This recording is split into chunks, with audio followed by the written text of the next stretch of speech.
नमस्कार, super India news TV में आपका स्वागत है। मैं हूं राजेश आर्य। आइए देखते हैं आज का विशेष समाचार। मोदी के संकल्प की मिसाल हैं मुर्मू। भाजपा जनजातीय समाज के उत्थान के प्रति सदा कृत संकल्प रही है और मोदी जी के नेतृत्व में पहली बार इस वर्ग से राष्ट्रपति बनना इसका प्रत्यक्ष प्रमाण है। द्रौपदी मुर्मू जी का राष्ट्रपति निर्वाचित होना भारतीय लोकतंत्र के लिए एक ऐतिहासिक अवसर है। अत्यंत गरीब पृष्ठभूमि की जनजातियों से भी सबसे पिछड़े संभाली परिवार से निकलकर संघर्षों एवं कर्मठता के बलबूते उनका सर्वोच्च पद तक पहुंचना देशवासियों के साथ साथ जनजातीय समाज के लिए भी गौरव का क्षण है। ऐसे समाज को शीर्ष पर प्रतिनिधित्व देने में देश को 7 दशकों की लंबी प्रतीक्षा करनी पड़ी। आज हमारा लोकतंत्र इस प्रश्न चिन्ह से मुक्त हो गया कि देश की कुल जनसंख्या में आदिवासी समाज की संख्या 9% है। स्वतंत्रता आंदोलन में भी आदिवासी समाज का योगदान बलिदान अविस्मरणीय रहा, किंतु स्वतंत्र भारत में सरकारों ने लंबे समय तक जिन्हें विकास का मुख्य धारा से जोड़ना एवं उनके सामाजिक आर्थिक उत्थान और राजनीतिक प्रतिनिधित्व के लिए पर्याप्त प्रयास नहीं किया। अटल जी के नेतृत्व में जब पहली बार भाजपा ने राजग की सरकार बनी तो इस समाज की आशाओं आकांक्षाओं को समझने का गंभीर प्रयास हुआ। अटल जी द्वारा जनजातीय समाज के उत्थान एवं समृद्धि के लिए 1999 में एक अलग मंत्रालय बनने के साथ ही 79वें संविधान संशोधन के जरिए राष्ट्रीय अनुसूचित जनजाति आयोग की स्थापना कर उनके हितों की सुनिश्चित करने की पहल की। अटल जी ने जनजातीय समाज के उत्थान एवं सम्मान की जो शुरुआत की, पिछले 8 वर्षों में प्रधानमंत्री नरेंद्र मोदी जी ने उसे और सशक्त ढंग से आगे बढ़ाया। सबका साथ, सबका विकास, सबका विश्वास और सबका प्रयास के संकल्प को लेकर आगे बढ़ रही मोदी सरकार ने अपने निर्णयों एवं नीतियों में जनजातीय समुदाय के सभी वर्गों की आशाओं एवं आकांक्षाओं को पूरा करने के लिए तमाम दूरदर्शी कदम उठाए हैं। मोदी जी के 8 वर्ष के कार्यकाल में जनजातीय विकास को लगभग सभी योजनाओं में पहले की तुलना में भारी वृद्धि हुई है। केंद्र सरकार द्वारा संचालित जनजातीय उपयोजना बजट की वित्त वर्ष 2021-22 में 21,000 करोड़ रुपए से 4 गुना बढ़ाकर 86,000 करोड़ रुपए किया गया है। इसके अंतर्गत जनजातीय वर्गों के लिए जल जीवन मिशन के तहत 128 करोड़ घरों में नल से जल पहुंचाने, 145 करोड़ शौचालय बनवाने, 82 लाख आयुष्मान कार्ड बनवाने एवं प्रधानमंत्री आवास योजना के तहत 38 लाख घर बनवाने जैसे अनेक कार्य किए गए। एकलव्य मॉडल विद्यालयों का बजट 278 करोड़ से बढ़कर 1,418 करोड़ और जनजातीय छात्रों के लिए निर्धारित छात्रवृत्तियों का बजट 978 करोड़ से बढ़कर 2,546 करोड़ रुपए किया गया। इसके अतिरिक्त उद्यमिता विकास के उद्देश्य से नई योजना में 327 करोड़ रुपए के बजट से 3,110 वन धन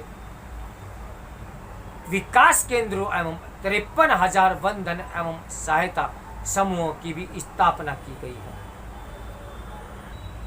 जनजातियों का वास मुख्य रूप से खनन प्रभावित क्षेत्रों में है, किंतु उन्हें कभी खनन में होने वाली आय में हिस्सेदारी नहीं मिलती थी। मोदी जी ने डिस्ट्रिक्ट मिनरल फंड की स्थापना से इस विसंगति को दूर करते हुए सुनिश्चित किया कि खनन से हुई आय का 30% स्थानीय विकास में खर्च हो। इसके जरिए अभी तक 57,000 करोड़ से अधिक की राशि एकत्रित हुई है, जिसका उपयोग जनजातीय क्षेत्रों में विकास में हो रहा है। इसके अतिरिक्त जनजातीय उत्पादों में विपणन के लिए बने ट्राइफेड संचालित ट्राइबिस इंडिया आउटलेट्स की संख्या 29 से बढ़कर 116 की हो गई है। जनजातीय समाज के सामाजिक आर्थिक उत्थान के साथ उसकी सांस्कृतिक विरासत को सम्मानपूर्वक देश के समक्ष लाने का कार्य भी मोदी सरकार कर रही है। जनजातीय कला, साहित्य, परंपरागत ज्ञान एवं कौशल जैसे जनजातीय विषयों को अध्ययन और अध्यापन में सम्मिलित किया गया है। आज़ादी के अमृत महोत्सव के उपलक्ष्य में जनजातीय नायिकाओं की वीर गाथाओं को सामने लाने के उद्देश्य से देश भर में कई कार्यक्रमों का आयोजन हो रहा है। भगवान बिरसा मुंडा की जन्मतिथि 15 नवंबर को अब जनजाति गौरव दिवस के रूप में मनाया जाता है। देश भर में 200 करोड़ से अधिक बजट में जनजातीय स्वतंत्रता सेनानी संग्रहालयों की स्थापना की जा रही है। मोदी जी अक्सर अपने भाषणों में भी जनजातीय नायकों के योगदान की चर्चा करते हुए उनके प्रति आदर व्यक्त करते रहते हैं। ये सब बातें दर्शाती हैं कि मोदी सरकार जनजातीय समाज के विकास और सम्मान के लिए मन, वचन और कर्म के साथ हर प्रकार से जुटे हुए हैं। भारत में कश्मीर से लेकर पूर्वोत्तर तक, विशेषकर झारखंड, मध्य प्रदेश, छत्तीसगढ़, ओडिशा, राजस्थान और गुजरात में जनजाति वर्ग की बड़ी आबादी वास करती है। आज़ादी के बाद लंबे समय तक कांग्रेस ने उन्हें सिर्फ वोट बैंक के रूप में इस्तेमाल किया। बड़ी जनजाति आबादी वाले पूर्वोत्तर क्षेत्र की भी कांग्रेस ने निरंतर अपेक्षा की, लेकिन मोदी जी ने शासन में आते ही एक्ट ईस्ट नीति के तहत पूर्वोत्तर के विकास को बल दिया। पिछले 8 वर्षों में पूर्वोत्तर राज्यों को मुख्य धारा से जोड़ते हुए उन्हें राष्ट्रीय प्रगति का साझेदार बनाया गया है। इस विकास से शांति भी स्थापित हुई है। गरीबी के साथ साथ असुरक्षा जनजातीय समाज के लिए सबसे बड़ी चुनौती रही है, जिसका लाभ वामपंथी उग्रवादी तत्वों ने अपनी जड़ें जमाने के लिए किया। इन तत्वों ने न सिर्फ हमारे आदिवासी युवाओं को पथभ्रष्ट किया, बल्कि उन क्षेत्रों में विकास की राह में बाधा भी डाली। मोदी सरकार में ये स्थिति बदली है। उग्रवाद और नक्सलवाद अब जीरो टॉलरेंस की नीति के दायरे में सीमित हो गए हैं।